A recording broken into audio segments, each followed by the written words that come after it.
Video தடவை பார்க்குறீங்கன்னா நம்ம சேனல் வந்து சப்ஸ்கிரைப் பண்ணுங்கள். இப்போ வந்து பார்த்தீங்கன்னா நம்ம வெண்டைக்காய் தோட்டத்தில் வந்து அறுவடை பார்க்க போகிறோம்.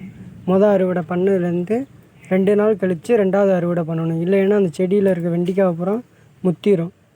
அதனால் நம்ம பிடுங்கின மறுநாள் ஒரு நாள் விட்டு 2வது நாள் வந்து நம்ம வெண்டைக்காய் பிடுங்க ஆரம்பிச்சிடும். இன்றைக்கி பாருங்கள், வெண்டைக்காய் பிடுங்க ஆரம்பிச்சிட்டோம்.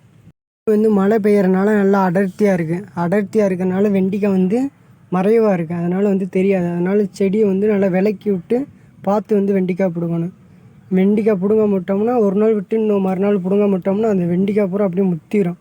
அதனால் செடியில் முத்த விடாமல் நம்ம வந்து தொடர்ந்து நல்லா பார்த்து எடுக்கணும். வெண்டைக்காய் வந்து தடவை பிடுங்கினது வந்து நம்ம வீட்டுக்கு தேவைக்காண்டி ஒரு கிலோ இருந்துச்சு. அதை வந்து வீட்டு தேவைக்காண்டி யூஸ் பண்ணிட்டோம்.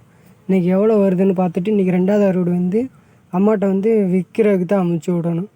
அதனால் அம்மா விற்கிறக்காண்டி இப்போ பிடிங்கிட்டு வர சொல்லிவிட்டு இப்போ பிடுங்கிக்கிருக்கோம். இப்போ பூராத்தையும் பிடுங்கி இன்றைக்கி எவ்வளோ வெண்டைக்காய் வருதுன்னு பார்ப்போம். இப்போ வரேங்க. இதுவரையும் நம்ம வெண்டைக்காய் செடி வந்து ஒரு உரம் கூட போடாமல் இயற்கையாகவே அதாக வளர்ந்துக்கிருக்கு.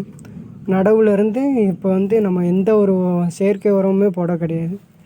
வெண்டைக்காய் நட்டையிலேருந்து வெறும் தண்ணி மட்டும்தான் பாய்ச்சறோம், களை எடுத்துருக்கோம். இந்த 2 வேலை மட்டும்தான் பார்த்துருக்கோம் வெண்டைக்காய் தோட்டத்தில் வந்து.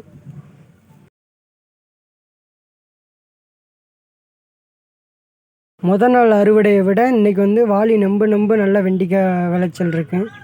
இன்றைக்கி வந்து நம்ம இயற்கையிலே விளைவிச்சனால இப்போ வந்து நான் சாப்பிட்டு காட்டேன் பாருங்கள். வெண்டைக்காய் எடுத்து அதை சொனையை பூரா நம்ம கைட்டு வந்து தேய்ச்சிக்கிறணும்.